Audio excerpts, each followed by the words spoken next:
Welcome to a journey back in time to 18th century Lucerne, a small Swiss city that held secrets far greater than its size would suggest.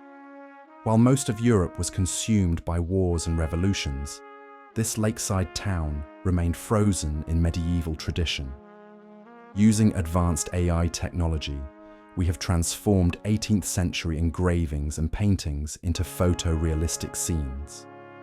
Today, you will walk across the ancient chapel bridge, stand in the shadow of fortified walls, and discover how a tiny Alpine republic survived in a world dominated by empires. If stories like this fascinate you, hit the like button and subscribe so you don't miss future tours through history. In the early 1700s, Lucerne was home to just 4,000 people. Yet this small city was the beating heart of Catholic Switzerland and a crucial crossroads between Northern Europe and Italy. It was deeply conservative, governed by strict Catholic laws and ancient guild privileges, yet cosmopolitan enough to host pilgrims from across Europe and merchants carrying Venetian silk to Amsterdam. To understand 18th century Lucerne, you must first understand its greatest asset, Lake Lucerne. This wasn't a tourist destination, but a vital commercial highway connecting to the Gotthard Pass, the most important Alpine route. Anyone traveling from Germany to Italy passed through here. Heavy cargo boats carried Italian wine, French cloth, and salt, the white gold of the era. The Swiss controlled the salt trade through the Gotthard, and Lucerne profited from every shipment. But Lucerne's real wealth came from exporting soldiers. Swiss mercenaries were legendary, and European monarchs paid enormous sums for them. Young men from Lucerne would leave for France, Spain, or the Papal States. Those who survived returned with foreign gold. Entire generations died on distant battlefields for causes that had nothing to do with Switzerland. This is the chapel bridge, the Kapellbrücke. In the 1700s, it looked remarkably similar to today. The covered wooden bridge, built in the 14th century, was more than infrastructure.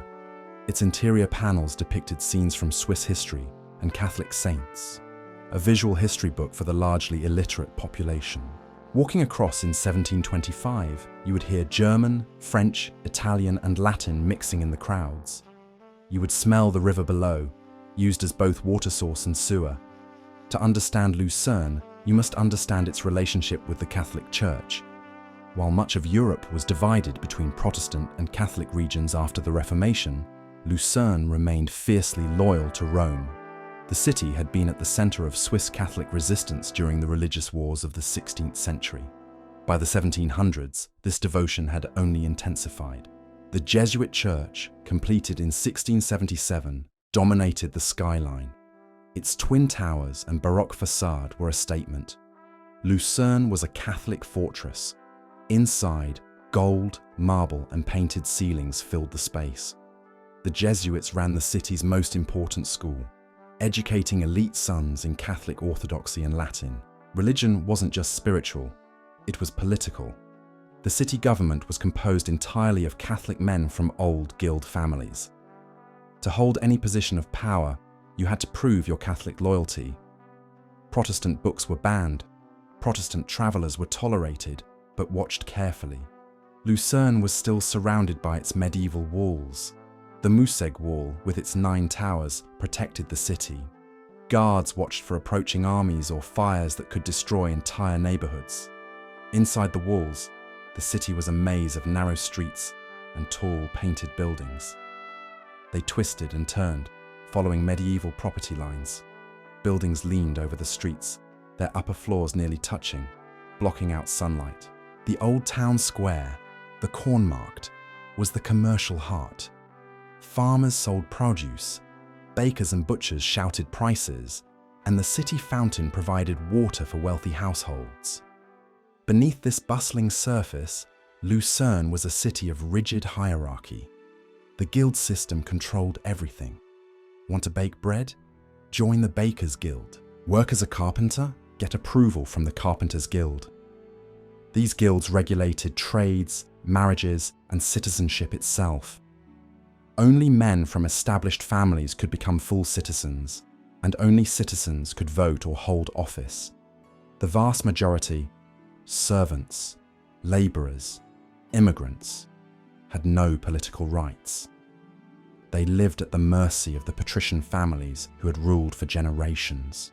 In the wealthier neighbourhoods, the patrician families inhabited painted townhouses adorned with frescoes.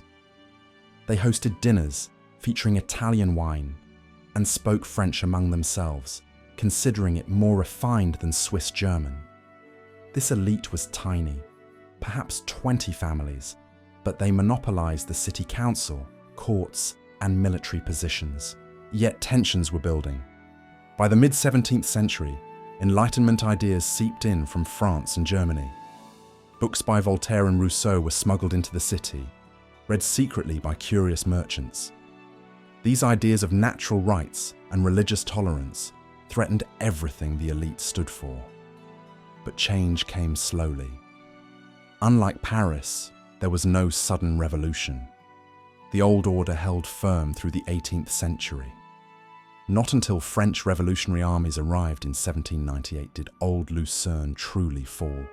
The guilds were abolished, the oligarchy overthrown, religious tolerance imposed by force. Today, when you walk across the Chapel Bridge or through the streets of old Lucerne, you are walking through a city that looks remarkably similar to its 18th century self. The painted buildings, the covered bridges, the mountain backdrop, they're all still there, but the world behind those facades is gone. The guilds, the rigid hierarchies, the unquestioned Catholic orthodoxy, all swept away by the tide of history. 18th century Lucerne was a city that believed it could stop time. It clung to its medieval traditions, even as the world changed. It was a living fossil, a window into a world most of Europe had already left behind. If you enjoyed this journey through 18th century Lucerne, let us know in the comments. Which city should we explore next? The bustling ports of Amsterdam? The imperial grandeur of Vienna? Thanks for watching.